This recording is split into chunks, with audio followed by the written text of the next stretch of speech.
Hi, I'm Rick Conlow. I've got this puzzle piece here, and I'm going to give you this puzzle. It'll be like the final piece to the big puzzle you've been working on how to lead great meetings. Going to focus in on 5 tips to be more effective. Now, a team meeting has been described as a body that keeps minutes and wastes hours. It's also been defined as indispensable when you don't want to get anything done, or so says author Thomas Kaiser. Millions of meetings are held daily, and you probably go to a number of them, and billions of dollars are lost daily for wasted productivity and a lack of anything happening. 79% of professionals say that when they're in meetings, they do other work because they're bored to tears. And over 1/3 of people who go meetings every day admit to dozing off and taking a nap. And managers spend, or should I say, waste up to 80% of their time in meetings every day, and then they have to work extra hours to catch up. You know what I'm talking about. Now, there's 10 reasons why meetings fail. You'll see them listed here. Lack of an agenda, a poor agenda, no participation. In other words, the meeting is led by somebody and it's a monologue, not a dialogue going on in the meeting. So kind of one voice leading the way, maybe lecturing and yelling or whatever they do. Meetings don't start on time. I'm sure you've had that problem. Or they say they're only going to go for 45 minutes and they go for an hour and a half. So they don't end on time. Or they don't keep a record so nobody remembers what happens in the meeting. Or a few people dominate the meeting and get all the talking time.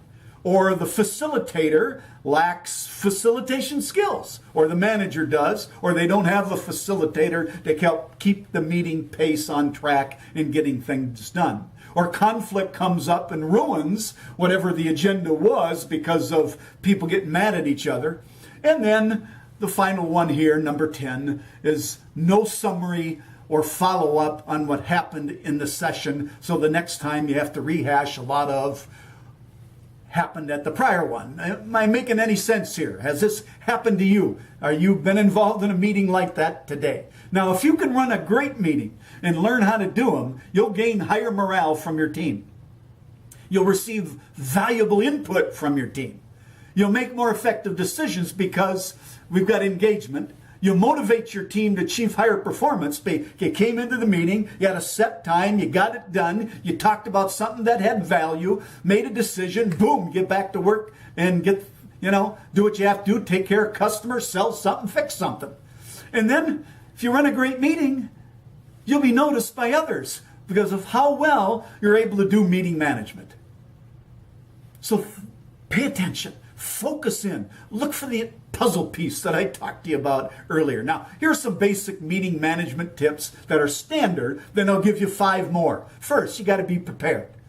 You're not professional if you go to a meeting and you're not sure what it's about, or you try to prepare a couple minutes before or a couple minutes in. That's the first thing. Then start on time, end on time.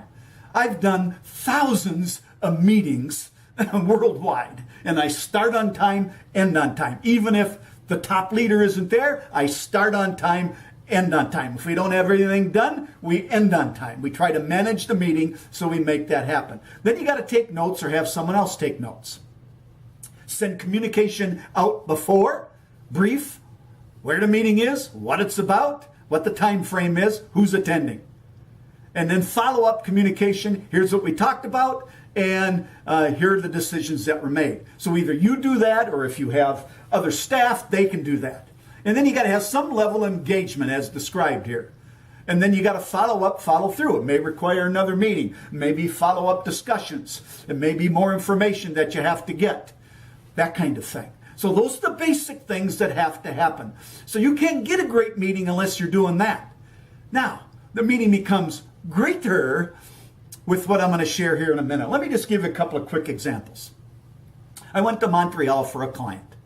They had poor productivity going on. They wanted me to come in and see what's happening. I quickly learned why. Management had made a couple decisions. People were ticked off about it. They had to do some time punching in, and it was a mess. They're all mad. And then they said, Rick, get them focused, fire them up, do a meeting.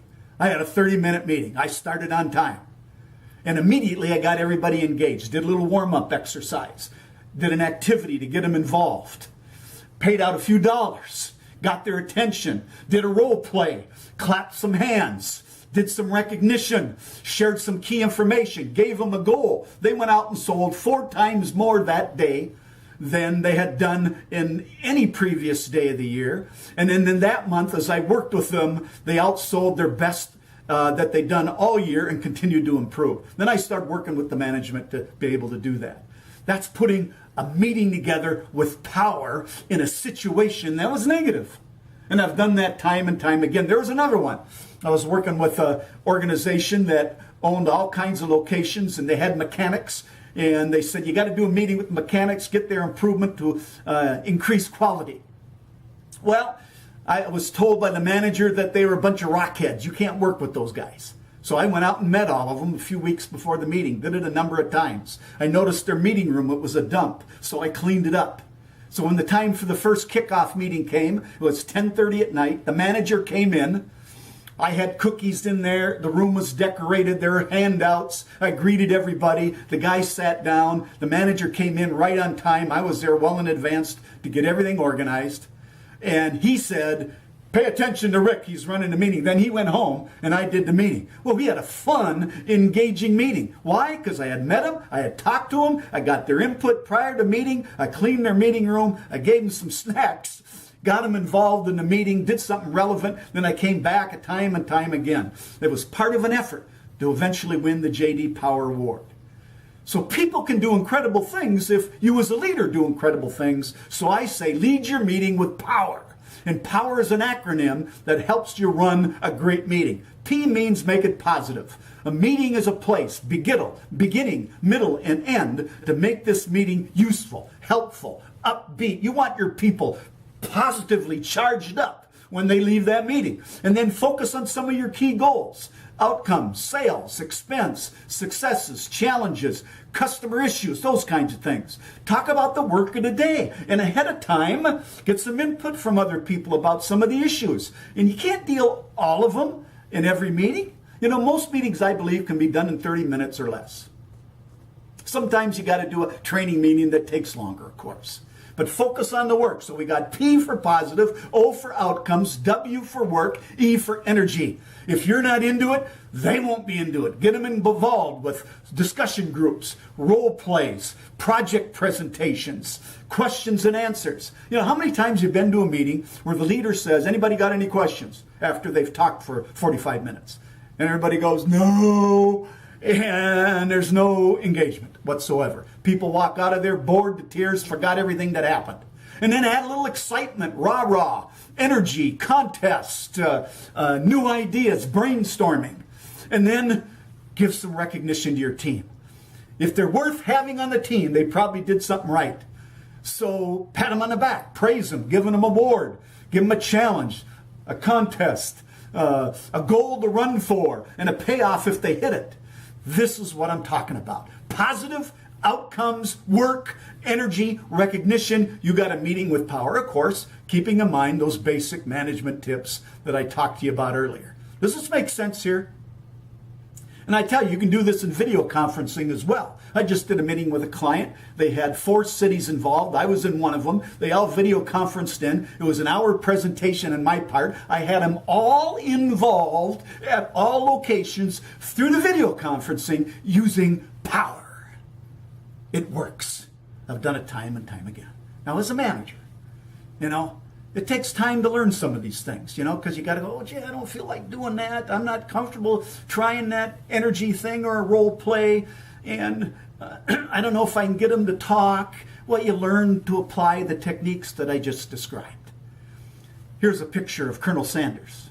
I'm sure you've seen him with KFC. I don't know if you knew this about him. He spent most of his life in a service station that happened to have a restaurant.